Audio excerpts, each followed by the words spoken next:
WPA and WPA2 are replacements for WEP, which has been proven flawed and easy to crack. Nowadays, WPA2 with pre-shared key or enterprise protects all Wi-Fi communications. WPA2 uses advanced encryption standard as the encryption protocol, which is very secure and impossible to crack. The weakness in the WPA2 pre-shared key protocol is that the encrypted password is shared in what is known as the four-way handshake. This handshake is exchanged when a client wants to join a protected Wi-Fi network and is used to confirm that both the client and the access point possess the correct credential, which is the pre-shared key of the network. At the same time, the four-way handshake also negotiates a fresh encryption key that will be used to encrypt all subsequent traffic. If we can grab the handshake at that time, we can then attempt to crack it. So hacking WPA2 PSK consists of three different phases. The first phase of the attack consists of injecting the authentication packets to make a Wi-Fi client to deauthenticate from the network. Once deauthenticated, the client will try to reconnect to the network. This is the second phase when we grab the WPA2 for a handshake. Of course, we can wait for a new client to authenticate to the network and capture the four-way handshake at that moment. However, it is more appropriate to make the client to deauthenticate and then authenticate back to the Wi-Fi network. I've talked about the deauthentication attack in the previous lecture. And the third phase, is to try to crack the four-way handshake, which is encrypted with AES offline. Note that if the Wi-Fi network uses a strong password, and that means at least 12 or 14 random characters, including letters, digits, and symbols, you will not be able to crack the password in a reasonable amount of time. Let's get started with the live lab. Now the interface WLAN 0 is in managed mode. I'll execute the first phase, which is the deauthentication attack, using AirPlay NG, which is part of AirCrack NG package.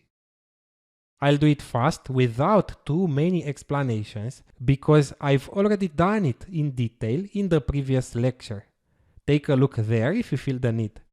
First, I'm putting the card into monitor mode using AirMon NG. I'm killing the processes that could interfere.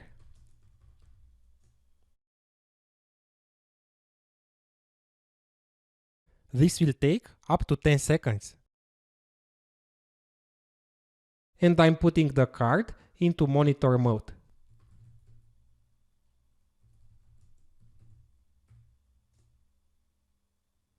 Now the Wi-Fi card is working in monitor mode.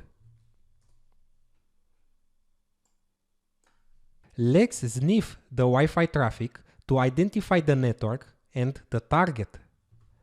AirDump -I and the name of the interface, WLAN 0 MON.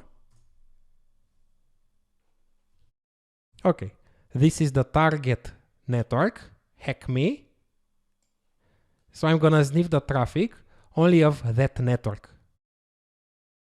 So -- BCCID and the MAC of the IP, this one, -C1. It's working on channel 1.